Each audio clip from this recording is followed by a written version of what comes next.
donc Jean-Yann Callier, donc j'ai été rapporteur de ce groupe et en tant que rapporteur, les 4 sujets qu'on a traités, dont celui-là, on les a appelés les pollutions invisibles.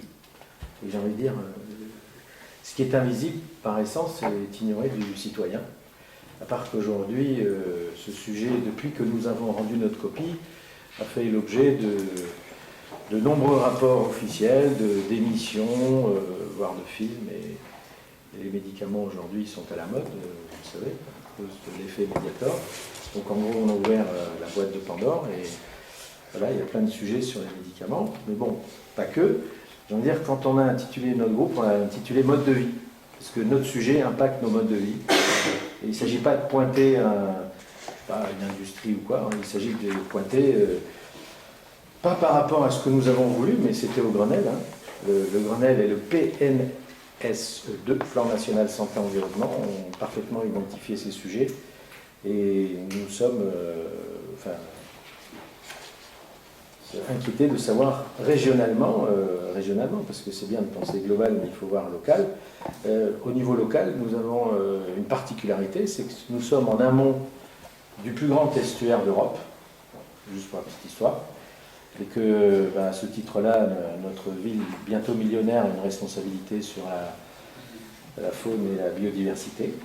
C'est comme ça. Et l'autre chose, c'est qu'on a une autre particularité à Bordeaux, on a ce qu'on appelle le bouchon vaseux. Et qui dit bouchon vaseux, bouchon, hein, donc dit si je bouche une rivière, et c'est un phénomène naturel, on peut penser que cette concentration ou pas de produits aura des effets démultipliés. Enfin voilà, je ne veux pas. Voilà. On a des particularités locales et il faut les appréhender, et c'est l'objet de notre intérêt pour le sujet, et Hélène Bulzinski, entre autres. On a la chance d'avoir à Bordeaux un labo complètement à la pointe sur le sujet et qui est sollicité de partout. D'ailleurs, je pense que 24 heures ne lui suffisent pas, je venais de nous le dire. Mais Hélène, je vais laisser la parole pour compléter l'intérêt qu'il y a à traiter ce sujet, sachant qu'aujourd'hui, ce sujet n'est pas réglementé. C'est bien, n'est pas réglementé, car les médicaments, jusqu'à il y a 2 ans, nous n'avions collectivement pas l'obligation de contrôler les effets sur l'environnement. Il n'y a que depuis très peu, donc ça devrait concerner 3 ou 4% des médicaments, pour le moment. Mais donc, 95% des médicaments aujourd'hui que nous ingérons, et qui repartent dans nos fécales ou dans nos urines, sont dans le milieu, et nous n'en avons jamais mesuré les effets. Voilà. Alors là-dedans, il y a des produits dits CMR, cancérigènes, mutagènes, reprotoxiques, et une autre collection de produits non moins célèbres, vu qu'elle a motivé tous nos élus à l'Assemblée nationale. Je parle des perturbateurs endocriniens. Il y a eu un colloque il y a 1 an là-dessus, et je suis très étonné de la réactivité qu'ont eu tous nos élus, droite, gauche, on s'en fout. Le biphénol A, en 2013, sera proscrit. Alors, savoir que nos stations d'épuration, parce que l'enjeu c'est ça, les stations d'épuration, entre autres, ne filtrent que, mais là, les spécialistes parleront, mais moi je suis un passeur, un vulgarisateur, ne filtrent que 30%. Donc on en relâche 70%. Donc vous imaginez le baltracien, le machin, enfin, c'est une petite saloperie. Déjà si pour l'homme qui fait 80 à 90 kilos, c'est pas bon, on imagine, enfin voilà. Donc, Hélène, j'ai trop parlé. Oui. Pas forcément grand-chose à dire, peut-être après répondre à des questions. Moi, je m'étais retrouvée, donc vous m'aviez rencontré, je pense, à un colloque, et donc vous m'aviez demandé de venir discuter, échanger avec vous lors d'une soirée nocturne. Alors, non, mais en tout bien, tout honneur. Juste, je fais référence à ce colloque. C'est-à-dire que la ville de Bordeaux, au mois de juin, je ne sais plus en quelle année, organise vous savez, les trucs du savoir, et on se retrouve pas très loin, là-bas, dans un amphithéâtre à la fac de droit. On est un vendredi soir, au mois de juin, je ne sais pas quoi, il y a 15 pèlerins, quoi. Oui. Vous avez une sommité qui est là, non, je dis une sommité, parce que ce qu'elle possède en connaissance ne peut pas rester. Elle doit le partager. Il y a 15 personnes, je suis dedans. Et donc, Hélène, je ne lâche pas. Et donc, elle a fait plusieurs interventions avec nous, et merci d'être là, parce que vraiment, je pense qu'en plus, tous les scientifiques ne savent pas faire passer les choses, mais je pense que, en plus, c'est important de savoir vulgariser ou de dire des choses simples. Voilà. Oui, mais alors donc, par rapport à cette vulgarisation, ce qui est important, c'est d'échanger avec des groupes comme le vôtre. Donc moi, j'ai également énormément appris donc, lors de cette soirée avec le conseil, puisque vous aviez fait venir des intervenants un peu de partout. Il y avait des gens de l'ARS. Donc le débat avait été assez nourri. Donc c'était spécifiquement dédié à, on va dire, une réflexion sur les médicaments. Donc c'était il y a 2 ans, je pense. Hein, ça remonte, ça commence à dater. Donc c'était une époque où on commençait réellement dans le monde, on va dire, dans le monde scientifique, on s'intéresse aux médicaments comme contaminants depuis les années 2000. Donc les premiers papiers vraiment phares et dans le domaine de la recherche fondamentale, c'est 2002. Donc c'est à la fois, finalement, ça commence à dater, mais à l'échelle scientifique, c'est pas si vieux que ça a moins de 10 ans. Par contre, ce qui est assez frappant, c'est un domaine qui a très rapidement gagné une lisibilité qui a dépassé la sphère scientifique assez rapidement, et c'est aussi quelque chose qui s'est développé de façon vraiment exponentielle et synergique. Alors certainement parce que c'est assez dérangeant, certainement, de penser que les médicaments sont des contaminants. On a de très nombreux produits chimiques dont on peut aisément concevoir qu'ils seront des polluants de l'air, de l'eau, des sols. Bon, les pesticides, on pense aux hydrocarbures pétroliers. Bon, c'est assez facile, avec un minimum de recul, d'imaginer qu'ils vont être polluants, qu'ils sont toxiques. Bon, les pesticides ont été fabriqués pour tuer malgré tout, donc ils sont forcément toxiques. Les médicaments, c'est quelque chose qui est beaucoup plus complexe à appréhender. À la base, c'est des composés qui sont fabriqués pour sauver les vies, allonger l'espérance de vie, lutter contre des maladies. Donc, bon, les considérer comme des contaminants n'est pas si simple. Donc, ce sont toujours d'ailleurs des contaminants dits émergents.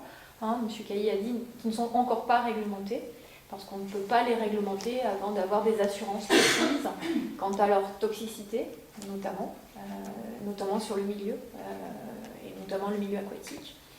Ce sont des composés, donc pour la majorité d'entre eux, quand même, je nuance un tout petit peu, dans les micropolluants, on a des composés dont la toxicité est totalement avérée, hein, et qu'on continue à utiliser, bon, comme le bisphénol A, et qui vont être pour certains interdits, mais pas tous. Les médicaments, à part quelques très rares cas, ne sont pas connus pour être des toxiques avérés majeurs. Ils n'ont pas forcément une classification, sinon de type CMR par exemple, sinon ils ne seraient pas médicaments. Par contre, ils ont tous des activités biologiques, puisqu'ils ont été fabriqués pour avoir des actions biologiques. Et dans leurs effets secondaires, ils ont des actions toxiques. Alors, on le sait déjà pour notre santé. On sait très bien, par exemple, que le paracétamol n'est pas un médicament totalement anodin, contrairement à ce qu'on peut imaginer quand on l'achète, hein, parce qu'on a mal à la tête. C'est un hépatotoxique, il a une action avérée sur le système hépatique. En santé humaine, c'est connu et reconnu, il y a beaucoup d'études là-dessus. Nous, on le banalise hein, dans notre vie de tous les jours. On finit par l'acheter, bon, comme si de rien n'était. Et on oublie cette distance vis-à-vis des médicaments. Les médicaments sont très utiles, mais ce ne sont pas des composés d'usage courant et commun. C'est loin d'être un dentifrice. Hein. Il y aura beaucoup à dire sur les dentifrices, qui contiennent aussi des composés qui, pour l'environnement, sont loin d'être non négligeables en termes de risque. Voilà, donc bon, c'est un énorme débat qui est en pleine ébullition. Donc la science œuvre à mieux comprendre, mieux documenter. À l'heure actuelle, on essaye vraiment de qualifier les impacts, c'est loin d'être évident. Leur présence commence à être bien reconnue, avérée. Les systèmes aquatiques sont contaminés. C'est-à-dire on démontre leur présence un peu partout. Leur source majoritaire est aussi, on va dire, connue. Donc c'est essentiellement tout un chacun. Hein. La source majeure dans l'environnement, c'est nous, hein, parce qu'on en prend et parce qu'on se soigne avec. Et que nos stations d'épuration donc, les dégradent, mais de façon incomplète. Alors 30%, bon, c'est très réducteur. C'est vrai que... Je parle de bisphénol, ah oui, d'accord. Qui était dans l'apport ampère. Hein. D'accord, oui. Et pour les médicaments, en fait, on va avoir des médicaments qui sont dégradés à 99%, comme l'aspirine. On va avoir des médicaments qui ne sont pas dégradés du tout, comme la carbamazépine ou le diclofénac. Et puis après, on a des médicaments qui sont dégradés à 10, 20, 30, 40. On a toute la gamme. On a 3000 molécules, hein, grosso modo, à étudier. Donc c'est assez monstrueux comme famille. Hein. Pour juste comparer, puisque bon, vous devez être habitué aux pesticides, il y a 300 à 400 molécules dans la famille des pesticides. Donc c'est un facteur 10 pour les médicaments. Et déjà, les pesticides, on n'en a pas fait le tour. Donc les médicaments, c'est encore plus complexe. Sachant que pour les médicaments, on a aussi un challenge. Alors actuellement, on démontre leur présence. Le domaine de recherche, donc au-delà de l'impact toxique, c'est aussi les produits de transformation, de métabolisation, puisque les médicaments, on les prend, on les transforme. Et donc à partir d'un composé, on génère en fait facilement 4-5 métabolites majeurs. Donc si on prend la carbamazépine, qui est un antiépileptique, en fait on se rend compte qu'on trouve cette molécule, c'est un très bon traceur en fait de station d'épuration, et on va dire un très bon traceur de bon fonctionnement malgré tout. En termes de dilution, c'est un composé qui est en fait stable et donc il peut être considéré comme traceur quantitatif. Donc on peut faire vraiment des calculs un petit peu d'apport de source avec ce composé. Mais en fait ce composé est minoritaire par rapport à ses métabolites. Et ces métabolites, jusqu'à il y a un an, n'étaient même pas regardés, puisqu'on ne les connaissait pas forcément. Alors ce sont des informations qui sont présentes dans les autorisations de mise sur le marché, mais ces autorisations de mise sur le marché ne sont pas totalement disponibles. Quand on a des composés qui sont à forte valeur ajoutée, sous brevet, etc., l'industrie pharmaceutique, à juste titre, protégeant son savoir-faire, ne va pas forcément donner toutes les informations. On a les informations sur les produits qui n'ont pas trop d'enjeux commerciaux ou qui sont passés dans le domaine public. Voilà. Donc en fait, il y a énormément de travail encore là-dedans. Donc les voies de recherche, c'est maintenant les produits de transformation qui pourraient être plus problématiques, et l'impact. Vraiment démontrer ou pas un impact qui peut aboutir à terme à des interdictions potentielles. C'est pas négligeable comme sortie, sachant qu'interdire un médicament, c'est pas la même chose qu'interdire le bisphénol A. Alors, déjà, le bisphénol A, c'est emblématique, parce que ce sont des secteurs industriels très importants qui sont touchés, qui vont devoir trouver des produits de remplacement, puisqu'en fait, le consommateur s'attend à conserver quand même les qualités apportées par ces produits. Donc c'est bon, ça ouvre de nouvelles voies d'ailleurs pour l'industrie, des voies plus vertes potentiellement. Et pour les médicaments, c'est encore plus complexe parce que certains composés ne seront pas remplaçables et seront essentiels malgré tout à notre vie et notre survie. Donc c'est un domaine où on a besoin vraiment d'interaction avec le social et avec la société. Voilà, donc c'est vrai que des initiatives comme la vôtre sont très importantes. Une question, y a-t-il un médecin dans la salle? Je se dénonce tout de suite. Alors nous, non, parce que... Ou un pharmacien. C'est ça. Non, je dis ça parce que le sujet... Oui, monsieur Schmitt, ça... Voilà, non, merci madame. Non, je dis ça, je racontais une anecdote, madame, j'étais ce week-end avec des amis, enfin... si j'étais à Marcillac, enfin moi, peu importe, et voilà... La discussion s'engage, qu'est-ce que tu fais, machin, on parle pas de boulot, on parle d'autre chose. Ben, tiens, je suis impliqué là-dedans. Enfin, je dis que, tiens, cette semaine, je vais animer à midi avec des sachants sujet sur un résidu de médicaments. Ah, médicaments, tu parles donc de ce qu'on rejette dans les toilettes? Je dis non, enfin, c'est un peu plus... Enfin, voilà. Et médecins et pharmaciens tombent du 3e étage. Qu'est-ce que tu racontes? Tu peux m'envoyer les rapports? Alors, excusez-moi madame, je sais qu'il y en a qui sont instruits. Ce que je veux dire, c'est qu'il y a aussi un gap d'information entre les milieux autorisés, qui devraient, et les autres. Je prends un exemple. Le premier document qui nous a appuyé, avant qu'on voit Hélène ici, c'est l'Académie nationale de pharmacie, qui en 2008, je vous invite à le lire, parce qu'on parle des médicaments humains, mais les médicaments animaux, les médicaments de l'aquaculture, les antibiotiques, tout ça. Vous rajoutez tout ça. Enfin, ce document est rédigé par les gens de la profession, en particulier le professeur Lévy, qu'on peut trouver dans différentes instances, que j'ai rencontré moi-même. Enfin, c'est éloquent. Et donc, il y a un vrai sujet de société. Enfin, voilà, il y a toute la chaîne. Quoi. J'ai pris alors, depuis, donc, il y a ce rapport. Le CGDD, le Conseil général du développement durable, enfin, c'est ceux qui pensent à côté de Nathalie Coscomorizet, ont une liberté de parole et étudient. Donc ils ont fait un rapport sur les micropolluants, que je vous invite à aller chercher, que je peux vous donner. Ils ont fait un rapport sur les médicaments. Le Conseil économique et social et environnemental national a fait un rapport sur l'eau, où il parle des médicaments. Enfin, il faut y aller, c'est écrit. Voilà. Je veux dire, c'est quand on a démarré, nous on est en 2008-2009, le rapport c'est en 2008, on est en temps réel, là, voilà. Enfin, je veux dire, alors, et pourquoi on s'est dit qu'on pouvait s'autoriser à parler de ça? Parce qu'on a une chance, je pense, assez remarquable dans notre univers politique, c'est qu'on a une collusion d'ambition. On veut une ville millionnaire, on veut une ville exemplaire, on veut une ville, et on veut une ville qu'on va avoir en plus. Non mais, je veux dire, allons jusqu'au bout. On est déjà exemplaire sur l'eau parce qu'on fait plein de choses, on vient nous voir pour éviter que ça déborde. On a fait des trucs assez sophistiqués. Bordeaux et sa cuve est exemplaire. Quand on aura Fargue, on sera encore plus exemplaire, mais on n'aura pas pris en compte celui-là, vu que ce n'est pas réglementaire. Et donc, est-ce qu'on ne peut pas faire ce supplément d'âme? Parce que, par exemple, à Toulouse, vous avez une entreprise, une PME, mais bon, la pauvre, il faut des sous, qui a mis à la sortie d'un hôpital anticancéreux son process pour justement éliminer les produits cancéreux, parce que ceux-là, ils ne sont pas neutres. Hein. Les produits cancéreux, c'est un CMR, ils sont dans la collection. C'est-à-dire, on tue le mal par le mal. Hein. Et donc, il y a des procédés aujourd'hui qui ne vont pas s'occuper de la molécule carbamazepine, machin, mais la collection. Alors, ne me demandez pas, sinon je peux vous donner le DVD, j'ai ramené le DVD, parce que j'étais voir la boîte en question à Toulouse, curieux, hein. Mais il existe aujourd'hui une intelligence qui est en train de s'organiser pour traiter, j'ai envie de dire, de façon un peu, pas produit par produit, parce que ça deviendrait, je crois, impossible, hein. C'est une collection de produits par exemple, des rayons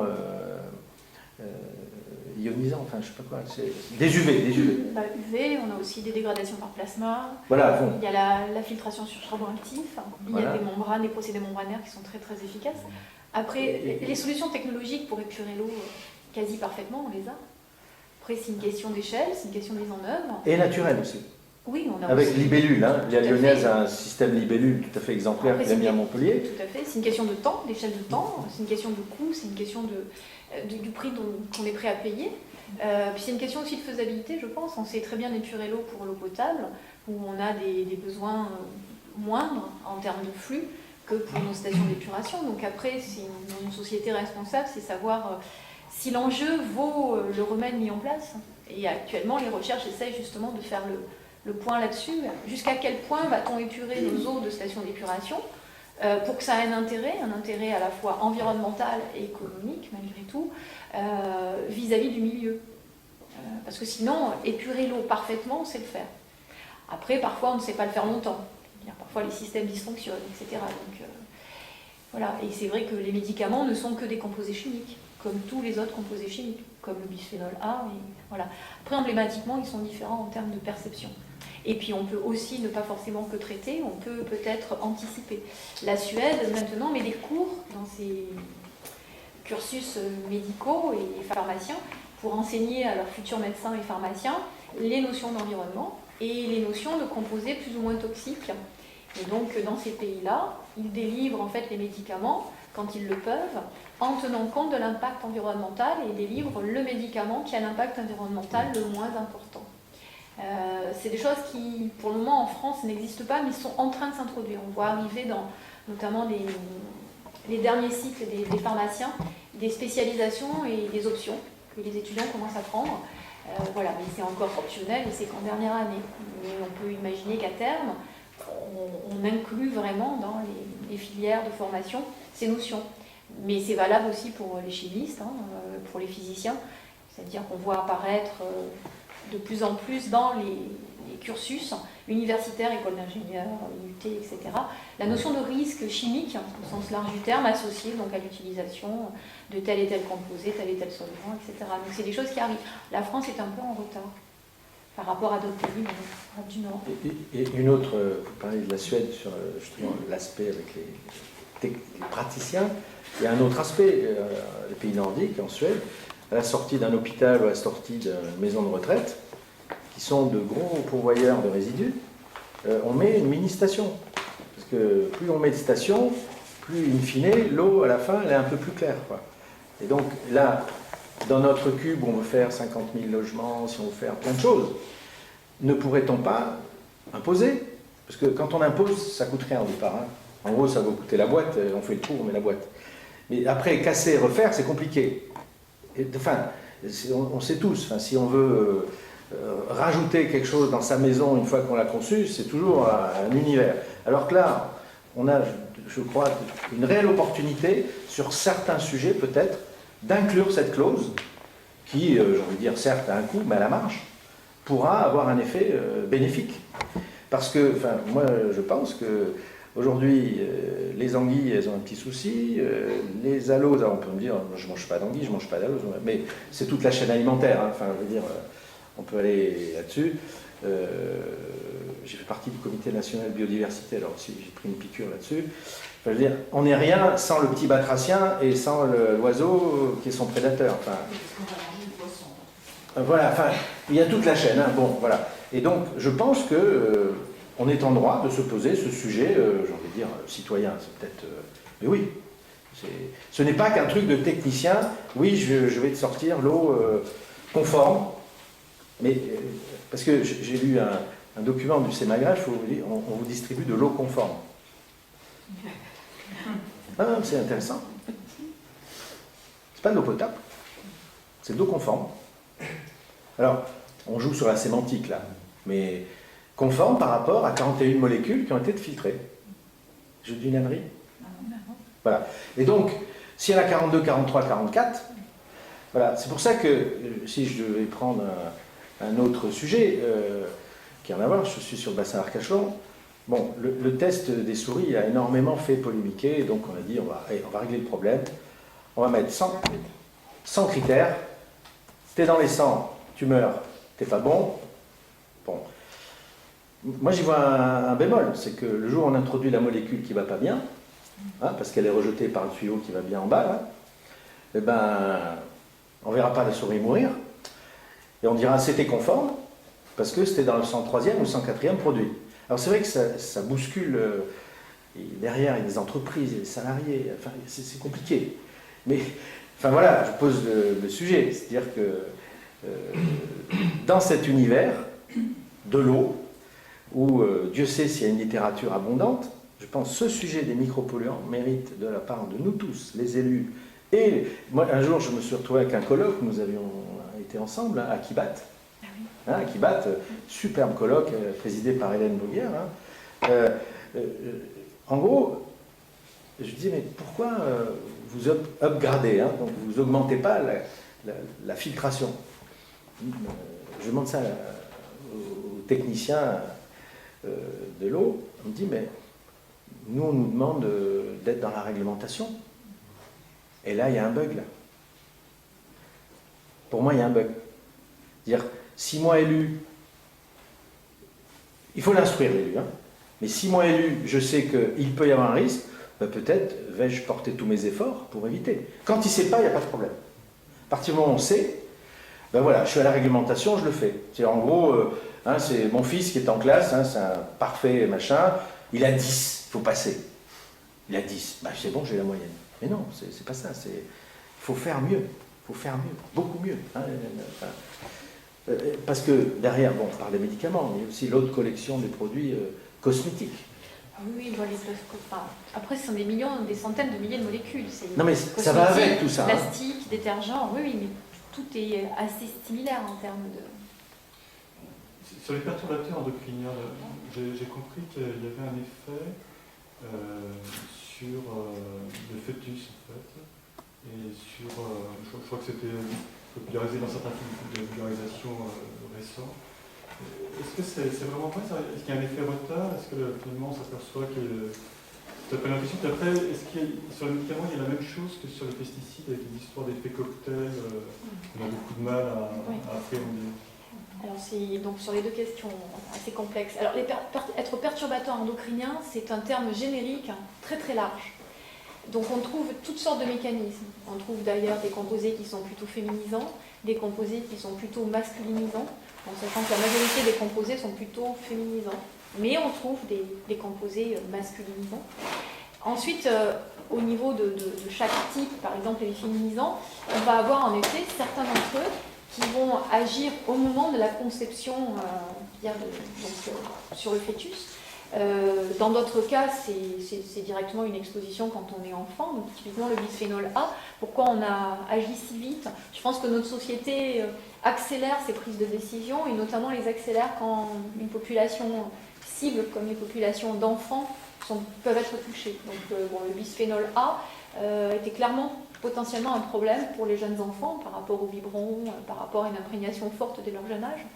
Donc en fait, oui, certains composés agissent au moment de la conception, et oui, certains composés en fait ont des effets transgénérationnels, c'est-à-dire que c'est quand les géniteurs sont exposés, donc c'est pas une exposition directe, ça peut être une exposition antérieure, il peut y avoir un transfert du problème à la progéniture, mais pas tous les perturbateurs endocriniens, certains types. Voilà. Après, il y a des modes d'action au moment de la conception, et puis après, il y a des modes d'action au moment des différents cycles de vie. Sachant que la perturbation endocrinienne, mais comme le risque cancéreux, on se rend compte, et là aussi, c'est des sujets d'actualité en termes de recherche, on a souvent étudié l'effet sur les adultes, et on se rend compte qu'en fait, les effets sont très variables selon le stade de vie. Donc, un composé peut être particulièrement préoccupant chez les larves, ou chez, on va dire, l'individu en termes de conception. Puis au moment, par exemple, quand on est juvénile, puis quand on est adulte, et chaque fois c'est différent. Et parfois, on n'a pas de problème sur le stade adulte, et on a des problèmes sur le stade juvénile. Bon, les huîtres en sont un bon exemple actuellement. La mortalité massive que subissent nos huîtres sur le littoral, dont on n'a pas forcément cerné toutes les causes, affecte essentiellement les juvéniles. Et une fois que les juvéniles passent au stade adulte, eh bien, la mortalité est beaucoup moins sévère. Donc on a ce qu'on appelle la fenêtre d'exposition qui devient vraiment prégnante en termes de connaissances, sur lequel on n'a pas vraiment... Enfin, on sait que ça existe, on le documente dans certains composés, on est loin de tout savoir. Mais il est vrai que dès que ça affecte des enfants, notre société occidentale réagit assez vite et à juste titre. Hein, donc le bisphénol, c'est un peu à cause de ça que c'était aussi vite. L'effet cocktail, oui, tout à fait. On a des effets additifs à minima. Voire potentiellement des effets synergiques. On peut avoir des composés, certains médicaments sont des activateurs du métabolisme des lipides et du métabolisme oxydatif. Donc activant ce qu'on appelle le cytochrome P450, qui est quelque chose situé essentiellement au niveau hépatique, qui vont oxyder en fait les molécules. À la base, c'est pour détoxifier, donc c'est parfait. Sauf que quand on oxyde des composés, on n'est pas forcément parfait, et on peut oxyder en composés plus problématiques qui interagissent avec l'ADN notamment. C'est le phénomène de cancérogénèse. Donc on peut avoir des médicaments qui sont des activateurs de ce système. Si ces médicaments interagissent avec l'individu au moment par exemple d'une exposition avec des procancérogènes comme certains hydrocarbures, on peut avoir potentiellement un risque accru de cancérogénèse. Donc oui, il fait cocktail, sachant qu'on a des milliers de molécules, voire des millions. Et donc ça, c'est un challenge pour la recherche scientifique, c'est appréhender ce risque. Actuellement, on appréhende le risque molécule par molécule indépendante. Et on qualifie donc l'état conforme, même en le poussant assez loin, on va dire que tel composé présente telle concentration, mais en dessous des seuils, c'est parfait. Notamment sur les pesticides, hein, c'est un gros enjeu. On va dire qu'on est conforme pour le pesticide 1, 2, 3, 4, 5, 6, 7, 8, 101, 102, 103. Si on fait une somme cumulée, on n'est plus du tout conforme. Sauf qu'en fait, on n'apprend pas la somme cumulée pour le moment dans notre réglementation, ni même dans notre appréhension scientifique, c'est compliqué. On sait faire une molécule très bien, maintenant faire 100. Et on se rend compte, c'est un peu similaire au dopage, hein, pour ne pas être diagnostiqué positif, on ne prend pas une molécule, on en prend 10 qui ont le même mode d'action. Et donc on a bien le boost qu'il faut, sauf qu'on est déclaré non positif quand on est dosé. Et bien au niveau des médicaments, des pesticides, mais de tout ce cocktail environnemental de contamination, hydrocarbures, etc., on a ces effets-là potentiels. Et on a beaucoup de mal à les concevoir, à les appréhender. Je peux compléter ? J'étais à un colloque qui s'est déroulé le 28 avril au Muséum d'Histoire Naturelle sur les perturbateurs endocriniens et la biodiversité. Un document où il y a toutes les interventions. Là. Et ce qui trouble les scientifiques, c'est qu'on a un paradigme qui fait que l'effet dose, plus il y en a, plus c'est nocif. Et là, j'ai l'habitude de dire les bacs plus 18 qui étaient là, ce qui fait qu'ils étaient troublés, c'est que moins il y en a, plus ça fait d'effet. Et là, scientifique, il faut qu'il recalcule. C'est pas les mêmes effets en fait, c'est pas les mêmes cibles toxicologiques qui sont. Et entre les malformations sur la faune et la flore, moi, à 2 reprises, hein, dans l'après-midi, je suis plutôt un gars solide, à 2 reprises j'ai envie de chialer. Ce que montraient les scientifiques avec les images qu'ils avaient. Les malformations, les machins, la féminisation, les trucs, c'est pas possible. Donc, enfin, je veux dire, voilà, on est en face d'une collection de produits qu'on découvre, mais qu'il faut aujourd'hui, je pense, c'est peut-être presque plus important que la fibre optique, quoi. Non, je dis ça, c'est On pourra tous avoir de la fibre optique si dans l'eau il y a je sais pas quoi, enfin il y a un souci quoi. Moi quand je suis né, dans les années 50, il n'y avait pas tout ça. Ce qui me motive, c'est que j'ai 3 gosses. Quand je suis né, il n'y avait pas tout ça. Et donc moi, quand je vais crever dans 30 ans, je vais lui laisser ça. Pour moi, c'est pas acceptable.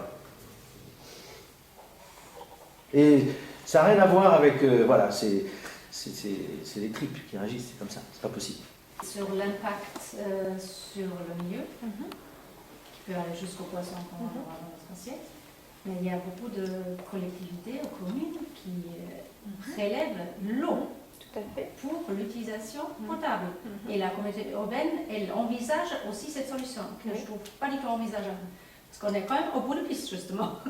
Donc il y a toutes les communes à bord, dans Toulouse, donc l'eau, elle ne peut pas être potable et conforme, c'est pas possible. Même si elle est diluée, hein, mélangée. Donc, je n'ai pas la solution, mais par rapport à ta question, Paris, c'est Paris qui a soulevé le sujet des médicaments avec Lévy. C'est-à-dire que Paris, lui, reprend de l'eau et recycle. Hein. Nous, on a une chance unique, hein, un bois d'eau qui a 16 000 ans. Oui. À la louche, hein. Pour le moment. Pour le moment, voilà. Et pas partout. Et pas partout. Et pas partout, mais bon, on a ça. Mais à Paris, c'est se poser le problème que tu décris, c'est-à-dire qu'ils ont analysé, paracétamol. Voilà, à la question, comment on fait? Alors je sais pas, je n'ai pas la réponse. Les gens de l'eau, je ne sais pas ce qu'ils font. Enfin, malgré tout, il faut être réaliste. Donc je ne vais pas faire c'est un débat, c'est pas qu'un débat politique. Alors, on a beaucoup de chance en France, et on a eu beaucoup de chance en France, et on a eu beaucoup de chance sur Bordeaux, en effet, de pouvoir majoritairement puiser dans des ressources très propres, très profondes, préservées. Ce temps-là est révolu. Est révolu parce qu'on a besoin de beaucoup d'eau. Notre mode de vie nous a amené à dépenser beaucoup d'eau, et à bon ou mauvais escient, c'est un autre débat. Les projections montrent que ça va augmenter, notre population augmente, nos besoins augmentent, nos ressources sont à minima stables et plutôt en décroissance globalement partout. On colle là-dessus les modèles des changements globaux, changements climatiques à venir. Il nous faut trouver d'autres ressources, c'est évident, d'approvisionnement, y compris pour des villes comme Bordeaux. Il faut savoir que, quand je dis qu'on a eu beaucoup de chance, moi personnellement je n'aimerais pas habiter Las Vegas par exemple, ni Singapour, mais ce sont des villes qui déjà réutilisent l'eau usée en direct. C'est-à-dire que cette eau usée est prise à la source et retraitée pour être réinsufflée directement dans le circuit, non pas des eaux grises pour arroser, dans le circuit de potabilisation. Donc, ce que je disais, il existe des traitements, réellement, d'un point de vue physico-chimique, membranaire et autres, technologiquement parlant, où à partir d'une eau relativement peu propre, chimiquement parlant, on arrive à faire une eau de très bonne qualité en termes de chimie, de contamination chimique. Ça a un coût énorme, donc ça sera à notre société de s'adapter, de savoir quelle est la qualité de l'eau qu'on veut. Et les études sur l'homme sont entreprises. On commence d'un point de vue épidémiologique, à essayer de voir. Après, on est dans un domaine qui est très complexe. Pour les médicaments, c'est un calcul que je n'aime pas, et juste pour replacer un tout petit peu et regarder la complexité. Et c'est clair que là, c'est vraiment l'échelle d'exposition qui peut faire la différence, mais on ne sait pas et on ne saura pas rapidement. Si on prend du paracétamol, quand on prend du paracétamol, qu'on a la fièvre, on va prendre 2 grammes de paracétamol par jour, voire un petit peu plus, et puis on va être traité pendant 6 jours. Bon. Quand on a tendance à avoir des migraines, on va prendre un cachet de paracétamol par semaine, 1 gramme. Dans les eaux contaminées, on a, on va dire, allez, quand c'est fortement contaminé, par exemple la Seine, à Paris, là où ils se servent, c'est 200 à 500 nanogrammes par litre. En l'épurant, mettons, mal épuré, on tombe à 100 nanogrammes par litre. Et donc, on voit typiquement que les échelles ne sont pas du tout compatibles en termes d'études. Et il sera très difficile de déconvoluer l'effet de ces 100 nanogrammes par litre, pris en buvant 1 litre d'eau, mais tout au long de sa vie, n'importe quand, n'importe comment, et tout petit, par rapport à la dose thérapeutique que l'on prend à l'état de boost. Donc typiquement sur les médicaments, on a quand même ce problème d'opposer la dose thérapeutique que tout un chacun nous prenons, plus ou moins, alors, sauf pour certains composés qui sont vraiment réservés à des populations qui en ont besoin, comme les anticancéreux ou autres. Et donc là, on ne sait pas trop ce que ça peut faire. Parce que bon, les échelles ne sont pas du tout les mêmes. Mais pour autant, on sait épurer cette eau quand même. On sait le faire. Technologiquement parlant, on a des procédés de toutes sortes, des chimiques, des physiques, des biologiques. On sait le faire. Juste, Hélène, tu donnais des chiffres. Au niveau de la scène, juste en kilos, là, tu peux donner, parce que tu as su mesurer ça. Non, par jour. Oui, alors, par jour, alors au barrage de Pose, donc qui est le barrage qui est, en fait fait la délimitation entre la Seine rivière et l'estuaire. Donc ils ont un estuaire comme nous, hein, un peu plus anthropisé on va dire, et donc on peut calculer les quantités de médicaments présents dans l'eau. Donc en estuaire de Seine il y en avait pas mal. Nous on a commencé en fait là-bas, financé par l'agence Seine-Normandie. Donc il y a longtemps, il y a 10 ans, voilà, 10 ans, c'était nos premières études. Et on trouvait en effet du paracétamol, de l'aspirine, ce qui est devenu monnaie courante. Et donc on a fait un calcul de flux pour savoir si c'était une pollution intra-estuarienne apportée par les villes de Rouen, Caudebec, Honfleur, etc. Ou alors quelque chose qui venait de Paris, sachant que pour le gestionnaire, c'est pas du tout la même chose. Hein. Enfin, si la pollution dépend de nos voisins, on est beaucoup moins, alors vous en parliez, on parlait de Toulouse, on est beaucoup moins du coup autonome pour la traiter. Alors il est vrai que pour par exemple l'aspirine, c'est le chiffre que j'ai en tête, on avait par jour qui transitait à Pose, de mémoire, je ne veux pas dire de bêtises, je pense que c'est à grosso modo dans la dizaine de kilogrammes par jour d'aspirine, hein, et que c'était 99% des apports à l'estuaire. Donc en fait, l'estuaire de Seine était contaminé par les rejets de Paris. Non. Voilà. Ce qui, bon, n'est pas difficile à concevoir, hein, vu la quantité d'humains, malgré la dégradation naturelle que ces composés subissent pendant leur parcours en estuaire de Seine. Alors je dis été parce qu'il faut savoir que depuis HR a été modernisé. Okay. Hein. Donc peut-être que donc là on est en train de refaire une étude qu'on arrivera à publier courant 2012. Donc peut-être que les chiffres seront à la baisse, parce qu'elle s'est quand même améliorée. Donc c'est vrai que parfois on dépend de des gens qui sont en amont sur un cours d'eau, même tout le temps d'ailleurs. Bon, pour revenir, c'est vraiment une question de société, c'est une question d'éducation culturelle, oui, parce que paracétamol, je ne vois pas pourquoi on a besoin de prendre paracétamol. Voilà. Donc il y a des choses qui peuvent évoluer, qui doivent évoluer. Et pour ça, il faut être informé, il faut avoir les alternatives qui existent plus ou moins. Bon, il ne s'agit pas de culpabiliser les pro-malades ou moins pro-malades, mais qui ont quand même besoin de temps en temps des molécules pas particulièrement sympathiques. Mais voilà, après, c'est une question de quantité. Et c'est un travail qu'il faut commencer tout de suite. Que ce soit ici, que ce soit, nous avions l'intention avec notre groupe de faire une table ronde avec le milieu pharmaceutique, médical, infirmier et tout ce qui tourne autour. Je ne sais pas si c'était encore possible, mais bon, je crois que... non, mais il faut créer des convergences. De façon, voilà, on ne pouvait pas le faire en une heure, là, c'est pas possible. Donc il ne s'agit pas d'accuser l'un ou l'autre, il faut trouver des solutions et rapidement. Oui, mais ça passera aussi par un système éducatif qui devra se transformer, parce que pour prendre de bonnes habitudes, quelque part, il faut les prendre très jeunes. Et on pourrait très bien aussi avoir des cours, je parlais de risques chimiques, je parlais à partir de, on va dire après le bac, on pourrait très bien avoir dans certains pays ça se fait d'ailleurs, pareil en Europe du Nord, au niveau de, peut-être pas dès les premières classes, mais très rapidement, avoir une sensibilisation vis-à-vis de cette notion de responsabilité qu'on a tous. Parce que bon, on parle des médicaments, mais il y a bien d'autres molécules, et notamment alors des molécules qui sont totalement interdites, normalement, d'usage très prohibé, normalement, et qu'on retrouve en quantité même plus importante que les médicaments. Donc je parle de la cocaïne et de l'héroïne, par exemple, sur nos sorties de stations d'épuration. Bon là, c'est encore pire que le paracétamol. Normalement, on n'a pas besoin d'en prendre, du tout. Et pour autant, on voit bien qu'on en prend beaucoup. Et qu'on en prend plus le week-end que les autres jours, d'ailleurs.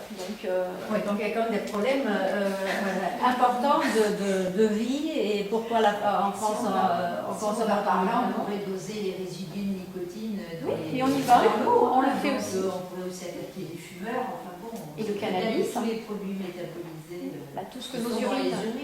Mais au-delà même de ces produits, l'œstrogène le plus abondant, donc la molécule féminisante par excellence, pas forcément la plus active, mais la plus abondante, c'est l'ostradiol naturel. Ouais. Et ça, c'est tout un chacun d'espèce féminine, enfin du sexe féminin qui le rejette. Bon, les garçons rejetant la testostérone. Oui, je pense que c'est un vrai problème de santé publique ou sommes tous très contents que la médecine, l'industrie pharmaceutique ait fait des progrès. On est très contents quand même que le cancer de l'enfant ait reculé, les leucémies chez les enfants ont énormément reculé. Qui serait d'accord pour ne pas faire un tri, donc qui a droit à une chimiothérapie ou pas, qui a droit à aller passer une urographie intraveineuse et rejette de l'iode radioactif dans les toilettes pendant quelques jours, etc. Donc, moi, il me semble que ce qui est capital, c'est un problème de santé publique. Nous avons tous droit à la santé. On ne sait jamais qui sera malade et gravement demain, et on a tous droit à des soins de qualité. Il me semble que il faut aller jusqu'au bout de la chaîne. Donc, qui dit ingestion de médicaments, dit métabolisme et rejet. Et il faut traiter jusqu'au bout. Il faut renforcer les systèmes de filtration au niveau des stations d'épuration, puisqu'on sait le faire. Alors, si je peux me permettre, je pense que ce qu'il faudrait faire, mais bon, ça c'est vraiment... Alors là, je sors de ma casquette scientifique. Moi, en tant que scientifique, je dois amener des données et pas forcément les interpréter en termes sociétaux, c'est pas mon métier. Mais bon, pour autant, je pense qu'on pourrait faire aussi le tri entre les médicaments très importants, ceux dont on ne peut pas se passer. On est en train de le faire. Hein, oui, mais justement, depuis peu. Et en effet, bon, je pense qu'on... Les préconisations de la chaise dans ce sens.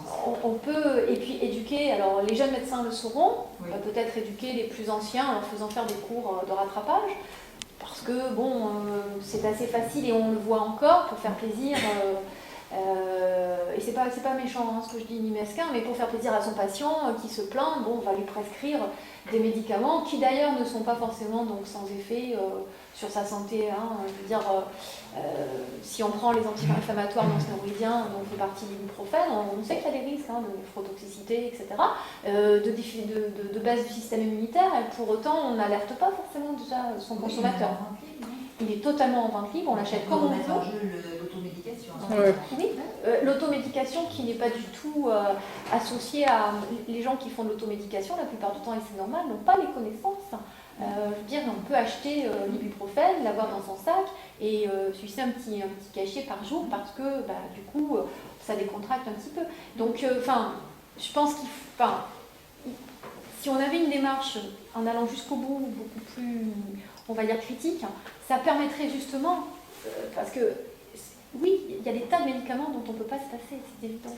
Et de les garder, ceux-là, et à bon escient. Après, on peut faire des tas de choses, ça commence à se faire. On peut garder les patients à qui on a injecté des substances assez toxiques un certain temps, pour justement... Si on garde en maison de... Oui, c'est un problème de budget. C'est un problème de société. Vous savez bien qu'à l'heure actuelle, on fait sortir les patients opérés le plus rapidement possible. Oui, je sais. Oui. Et du coup, les hôpitaux ne sont absolument plus du tout, si tant est qu'il ait été un jour, les gros pourvoyeurs de ce genre de contamination vers le milieu naturel. C'est parfois des spots très importants, mais c'est très local. Et globalement, ça ne compte pas grand-chose dans la globalité. Et avec en effet la médecine ambulatoire qui se diversifie beaucoup plus, bon, le spot hôpital, pour autant, c'est quand même un peu dommage, si je peux me permettre, parce que c'est un lieu de collecte où on pouvait centraliser les gens, où on pouvait centraliser, bon, pour la radiothérapie, c'est ce qui se fait, on centralise les urines, les fesses, on les traite, on attend, et ensuite on relargue dans le réseau global. Et là, quelque part, on a une démarche intelligente, parce que, bon, on gère. Donc, bon, c'est pas forcément une très bonne chose de ce point de vue-là. Après, il y a tous les bénéfices aussi. Hein. On guérit mieux chez soi. Et oui. Mais, voilà. je pense que ce sujet très français, je dis très français parce que on est le premier consommateur de ces produits en Europe. Donc, en plus, si on pouvait trouver des solutions parce qu'on est les premiers consommateurs, on serait légitime, quoi. C'est-à-dire que tous les pays n'ont pas les mêmes degrés de... Je pense qu'il y a... Vous pensez que c'est pas pareil ? Non, là, on est le premier consommateur. Le médicament. De médicaments. De médicaments, on est le premier. Et on est un deuxième premier de psychotropes. J'ai un rapport là-dessus, et on les retrouve. Hein. Oui, on est Ils ne sont pas très bien, ceux-là, quand même. Non. Voilà, donc, voilà, on est premier. On est les premiers consommateurs de pesticides en Europe. Donc, je veux dire, ce qui fait que, citoyennement, nous pouvons légitimement nous dire comment on fait pour laisser nos propres gamins. C'est tout. C'est que cette question. On est parmi les pays en effet en Europe qui consommons le plus. C'est certainement lié à nos habitudes, à nos envies. Enfin, c'est très complexe socialement parlant, c'est lié à plein de raisons. Même au niveau de notre élevage, on est le deuxième fabricant de viande. Donc le premier, c'est les Allemands. On est juste derrière. Et en fait, on consomme 50% d'antibiotiques vétérinaires de plus. De plus. Donc du coup, ça veut dire que notre mode d'élevage, qui est efficace, et donc qui a beaucoup de soucis en plus, donc il ne faut pas forcément non plus tirer sur l'ambulance. À des moments, je veux dire, on a fabriqué un élevage intensif par rapport à des besoins, tout un chacun, et on a une viande de bonne qualité, comparée à d'autres pays. Mais voilà, on en consomme 50% de plus quand même que nos voisins allemands. Donc on peut faire certainement des efforts, ça ne veut pas dire remettre en cause. On ne fera pas d'élevage intensif sans antibiotiques. C'est impossible, puisqu'en fait, ça favorise les épidémies, donc les élevages devront être traités. Mais on peut certainement raisonner mieux. Donc voilà, je pense qu'il y a une balance à trouver, mais en associant tous les acteurs. C'est difficile de penser qu'on va continuer à faire de l'élevage intensif, parce que pour des raisons que vous évoquez, antibiotiques, etc., mais aussi des raisons morales. Oui, mais il faut pouvoir... Parce qu'il y a un débat depuis quelques mois là-dessus. Éthique. Parce qu'on explique aux gens comment sont élevés les Bien sûr. animaux, c'est insupportable. Et il faut aller jusque-là. Bien sûr. Il faut, Mais il y a un truc que je ne sens pas très bien avec les résidus médicamenteux. Là. Peu de temps sur les histoires de pesticides et de cancer, on sait qu'il y a une explosion des cas de cancer. Il y a des relations, oui, il y a certaines certains types en effet de pathologies qui augmentent. Il y a une documentation scientifique qui est, je pense, depuis longtemps, que les trois amis entre cancer et pesticides. Et du coup, il y a une pression pour ça. Mais sur les résidus médicamenteux, si on dit à quelqu'un, parce que là on s'attaque quand même à des lobbies importants. Oui. Si on va vers Sanofi, vous attendez, ou si on dit sur l'eau, peut-être qu'il faut arrêter de consommer de l'eau très rare, arrêter de faire pipi dans l'eau potable. Et un copain africain est venu chez moi et dit vous êtes fous. C'est vraiment n'importe quoi. Je dis moi, ça de l'eau qui a 25 000 ans d'ailleurs. En tout cas, si on veut aller dans ces directions-là, il faut qu'on puisse donner des preuves, des choses un peu. Et là, sur les résidus médicamenteux, on a l'impression qu'on suspecte des trucs. Sur l'homme, oui. Non, mais c'est l'utilisation de petites bêtes, éventuellement, des machins. Il n'y a rien de. Il y a des trucs tangibles. Non, les rapports sortis. Il y a des depuis 4-5 ans. Enfin, au niveau humain, non, il n'y a rien. Au niveau humain, il n'y a rien parce que ça va demander certainement peut-être 3 générations, parce que de toute façon, on ne peut pas déconvoluer chez tout un chacun le paracétamol. C'est vraiment caricatural, mais le paracétamol qu'il va ingérer potentiellement chaque fois qu'il boit 1 litre d'eau, du paracétamol qu'il prend en une seule prise, qui de toute façon explose la dose. Et donc dans toutes nos évaluations, on fait des moyennes. Et on ne tient pas compte forcément de la façon dont la dose est absorbée. Donc après, remonter à un effet potentiel parce qu'on aura ingéré ça ou ça, c'est très très difficile. Mais sur les espèces animales, on commence à avoir pas mal de données. Donc on a pointé du doigt un certain nombre de composés. On pointe du doigt le diclofénac, par exemple. On le pointe très fortement du doigt. Il est, dans beaucoup de publis, responsable de certains petits désastres environnementaux. Alors après, il est emblématique. Bon, il est assez néphrotoxique, même plutôt pas mal. Donc il y a une célèbre étude des vautours. Des vautours. Donc on a dessiné toute une population de vautours qui ont mangé des carcasses qui avaient été traitées au diclofénac. Donc là, c'est un exemple. Parce que si on y va, on déroule. C'est un exemple d'aberration, donc c'est pas dans nos pays, c'est dans des pays de culture extensive. On dope les bestioles et donc pour les doper, pour qu'elles sentent mieux, etc., on leur donne du diclofénac. Il se trouve que le diclofénac est un composé qui s'accumule parce qu'il est lipophile. Donc il s'accumule dans les tissus graisseux, notamment dans les organes type foie. Quand les bêtes décèdent dans ces élevages, elles sont abandonnées et les vautours se nourrissent sur les carcasses. Et comme c'est un composé qui ne se dégrade pas et qui s'y amplifie, les vautours ont été totalement contaminés donc à la base un composé assez néphrotoxique. Donc en fait, ils ont développé une néphrotoxicité forte qui les a amenés à décéder. Donc ça a été là vraiment une petite catastrophe environnementale qui est emblématique, qui est expliquée en cours maintenant, parce que c'est un bel exemple d'étude. Ça a été réhabilité, je veux dire là, la pratique a cessé, et les vautours ont été sauvés de justesse et se reconstituent.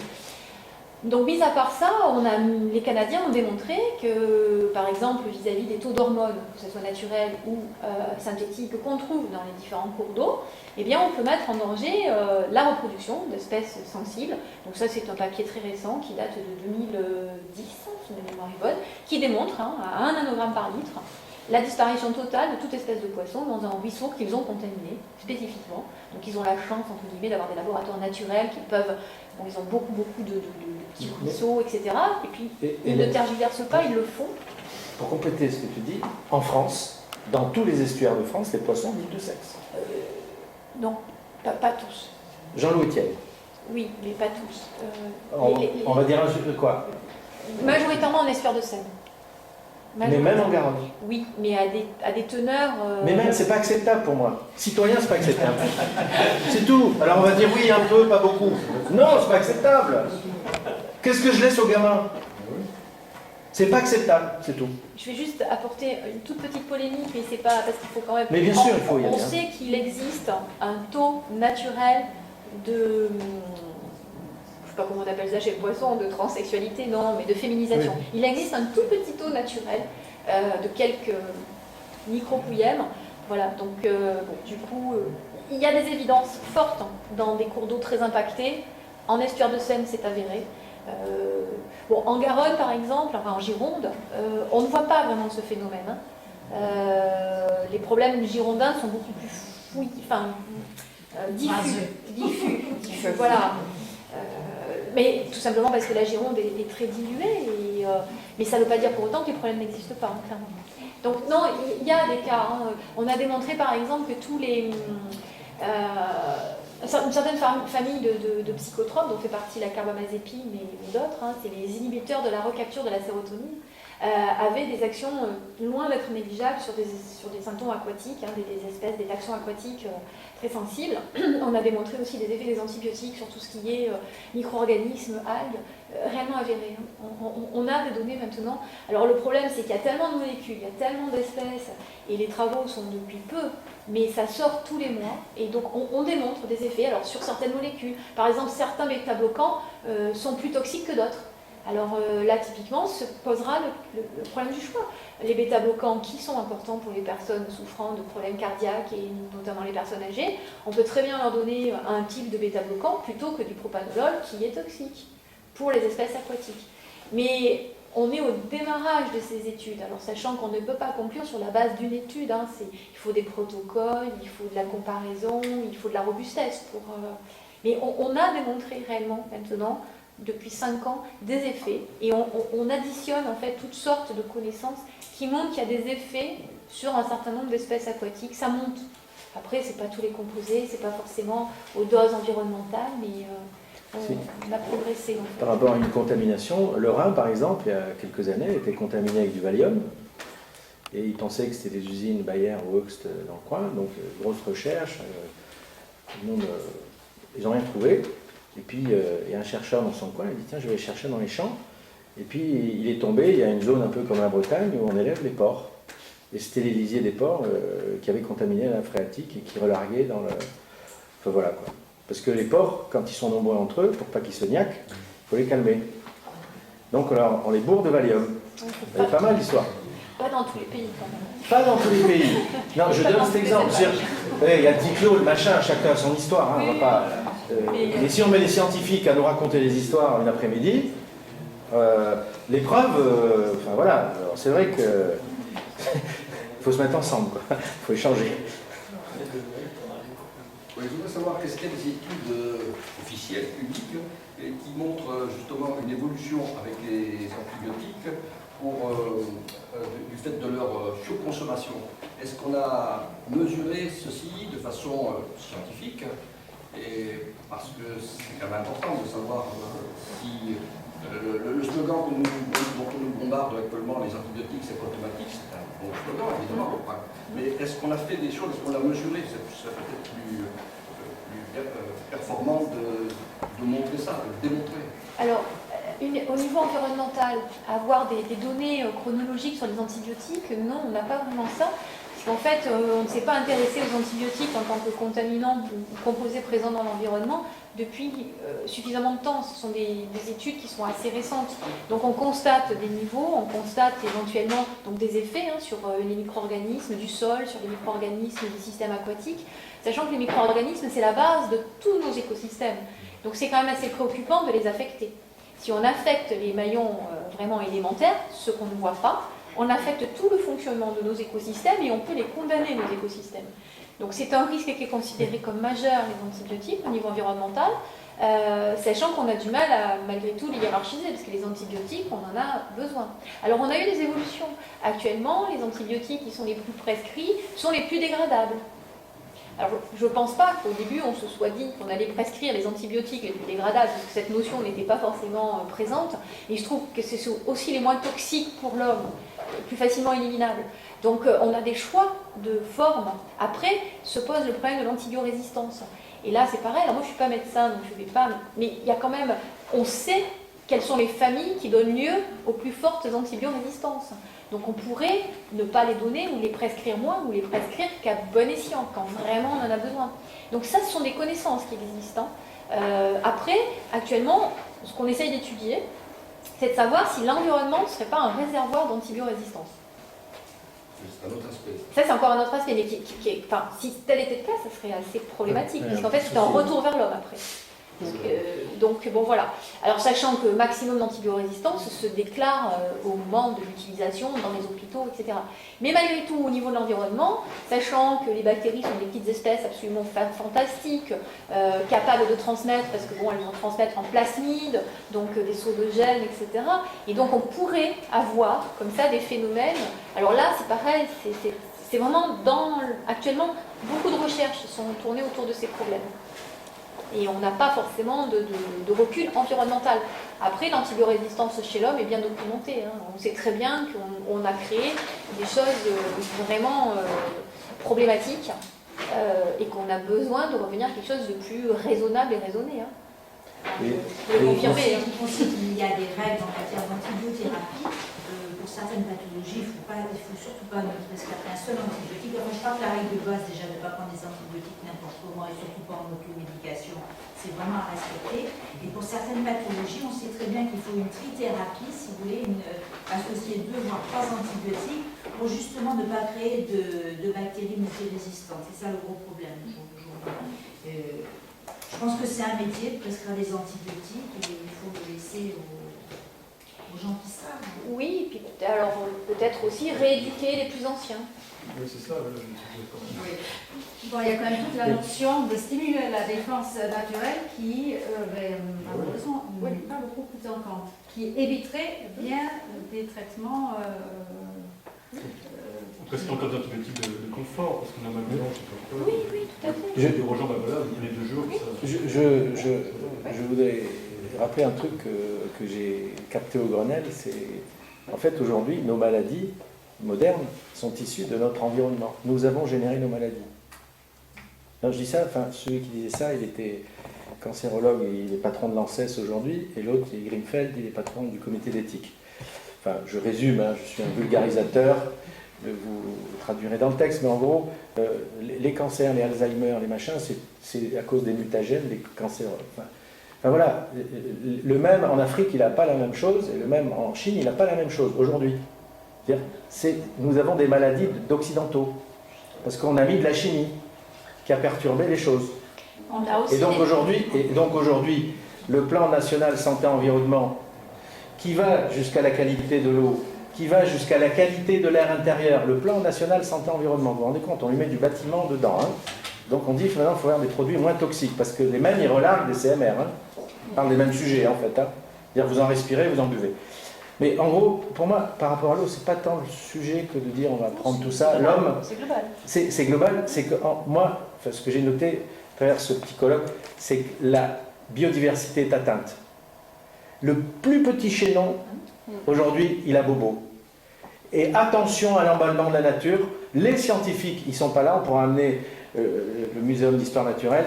La 6e extinction des espèces est annoncée. Mais tu es là, tu dis, mais qu'est-ce qu'il me raconte? C'est un film d'horreur. Mais c'est pas un gros mot, je vous amène la littérature là-dessus. Ces scientifiques ne sont pas tombés, ils comptent et ils regardent.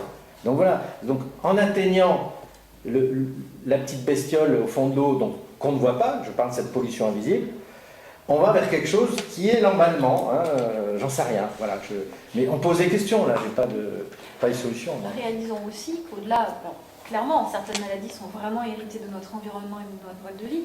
Après, certaines des maladies que nous subissons sont aussi liées au fait que nous vieillissons. Et à une certaine époque, on ne vieillissait pas.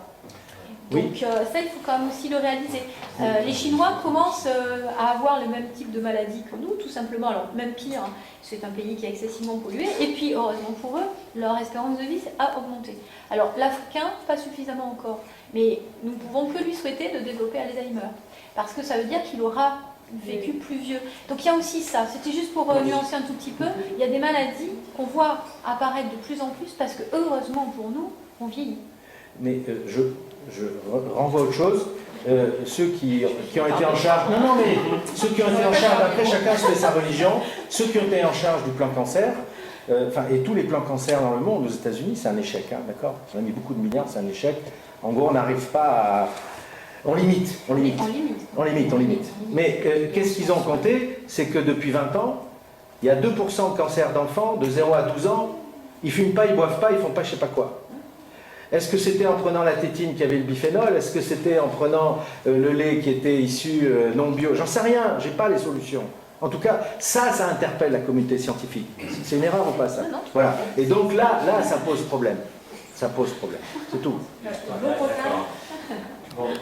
Oui, juste une question. L'eau potable de la cuve, elle est bien traitée au sulfate d'aluminium. On peut me le confirmer? Une question trop de banane sur la vache. On va essayer d'en répondre quand même. Parce que là, ça pose quand même problème.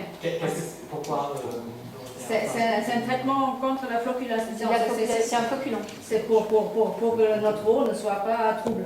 D'accord. Alors, l'eau potable ou l'eau traitée? L'eau potable.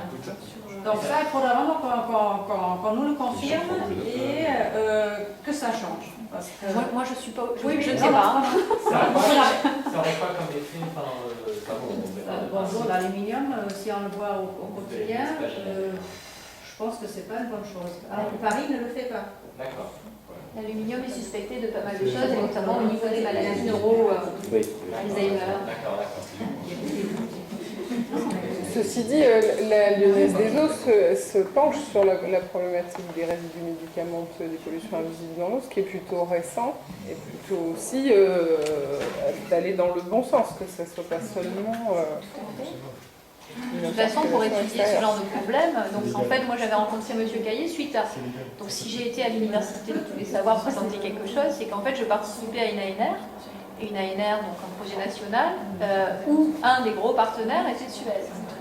Et donc c'était un consortium de scientifiques indépendants du CEMAGREF et des agences de l'eau, alors à l'époque Rhône. Et donc mon laboratoire. Et il est clair que pour étudier ce problème, on ne peut pas l'étudier sans les professionnels du domaine. On a besoin d'une joint venture et puis vraiment de... Parce qu'on peut étudier... Nous, on a commencé sans les professionnels. On allait faire des prélèvements sauvages dans la Jaldesie, il y a longtemps. Voilà. Mais au bout d'un moment, on ne peut pas progresser. Et en effet, on a besoin d'interconnecter les différents maillons. Parce que justement, grâce à des groupes comme les vôtres, globalement, tout le monde a compris qu'il fallait travailler ensemble, en fait. Et par rapport à ça, moi j'évoquais avec, je parlais à la Lyonnaise, vous allez avoir un labo bientôt, là. Moi ce que je disais, c'est ne pas l'industriel, ne pas se contenter d'être dans la réponse à la commande, quoi. Être force de proposition. Celui qui a inventé l'iPhone, un jour, personne ne lui avait demandé, quoi. Et aujourd'hui, tout le monde le veut. Le jour où la Lyonnaise ou Veolia, ou je ne sais pas qui, je parle des gros parce que c'est, à moins que ce soit une PME du coin, j'ai pas de problème, mais qui inventera le truc, ben oui, on va se l'arracher. Et donc, je pense que là, je pense qu'il faut interpeller le monde industriel. Ramenez-nous des idées, quoi. Ne pas être que suiveurs. Pas d'iPhone avec la haute Non mais bon, on n'est pas dans un débat écologiste, on est dans un débat d'image. Non mais voilà, c'est avec un DAS le plus faible. Avec un DAS le plus faible. Voilà. On va peut-être s'arrêter là et puis continuer pour la suite. Donc, résumé pour la période de Noël, pas de paracétamol, faites attention à ce que vous Non, buvez. pas trop boire, pas trop boire, Voilà, pas pas trop boire, pas avoir avoir mal mal à à la la tête. tête. Surtout que quand on boit, on active son système hépatique et du coup, derrière, ce qu'on prend peut être plus problématique. D'accord, donc vous avez bien reçu. Vous avez passé un bon Noël grâce à ce liquidité. Pas de viande aux antibiotiques. En janvier, pas de liquidité. Trop tôt. En revanche, On redémarre donc, le 2 février, probablement autour d'une thématique autour de la parité. et du genre. Mais on est sur les gens maintenant. Les gens. C'est la suite alors. Merci beaucoup, Madame Zaski. Merci au groupe de travail environnement. Merci à vous. Donner, Merci à vous de la parole. donner des questions.